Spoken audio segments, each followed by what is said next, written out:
তোমাদের ডিভোর্স হয়ে গেলে আমি কার কাছে থাকবো?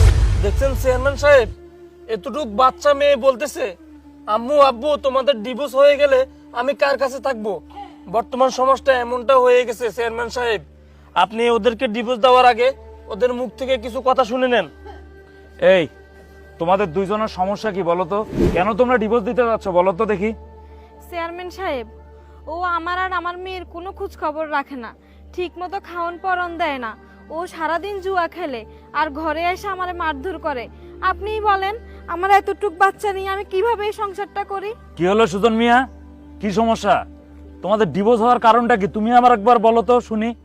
চেয়ারম্যান সাহেব, আমি সারাদিন কাজ করে যখন বাসায় আসি, ওরে ভাত দিতে কইলেও আমার ভাত দেয় না, আমার লাগে উল্টা কথাবার্তা কয়, টিভি দেখে।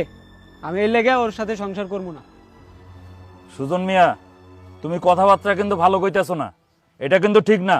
এখানে ময় মুরব্বী বসে আছে, আমি একজন চেয়ারম্যানও বসে আছি, কথা গলায় নামায় কথাই কইবা। শুনেন চেয়ারম্যান সাহেব, কথা এখানে একটা দুইটা হয় নাই, ওদের অনেক আগ থেকে এই ঝামেলা, না হলে এত বড় ডিসিশন ওরা জীবনও নিত না। বুঝেন নাই? আপনি এটা বিষয়টা ভালো করে দেখেন। বিষয়টা তো দেখার আছে।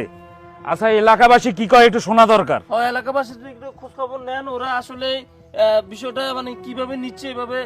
একটা এই যে বাচ্চাটার বয়স হয়েছে মাত্র 5 থেকে 5.5 বছর 6 বছর, এই বাচ্চাটাকে লাইফটা কি হবে আপনারা একটাবার চিন্তা করে দেখছেন? এটাও তো চিন্তার বিষয়। এই বাচ্চাটা যখন বড় হবে তখন তার কি অবস্থা হবে? তাহলে এবার বুঝেন, এলাকাবাসীকে মুরব্বী আছে, মুরব্বীর সাথে একটু কথা বলেন। আচ্ছা মুরব্বী, কি করা যায় বলেন তো একটু শুনি। আপনি যেখানে আছেন এখন বর্তমানে এখানে আপনারা যেটা ডিসিশন নেবেন সেটাই আমরা মানি নেব।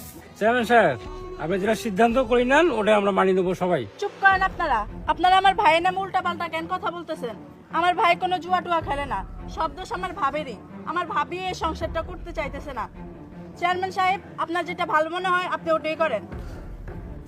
শুনছেন চেয়ারম্যান সাহেব, ওদের কথাবার্তা শুনে আমাদের কোনো লাভ হবে না, এখন ডিসিশনে যাইতে হইব। ওদেরকে জিজ্ঞান লাস্টবারের মতো, ওরা কি এই বিচ্ছেদটা কি চায় নাকি সংসার করতে চায়, ভালো করে জিজ্ঞান। ছেলেটারে জিজ্ঞান যে তুমি কি ওর লগে সংসার করবা, মেয়েটারে জিজ্ঞান ভালো করে যে তোমরা কি সংসার করবা, না করলে এই বাচ্চাটাকে কি করবা জিজ্ঞেস করেন ভালো করে। আচ্ছা মেম্বার সাহেব, দুইজনের সামনে আসতে বলেন, সামনে ডাইকা তারপরে কথা বলি, সামনে আসতে বলেন। এই তোমরা একটু সামনে আসো, এই সামনে আসো, দুজন সামনে আসো, মেয়েটা নিয়ে সামনে আসো।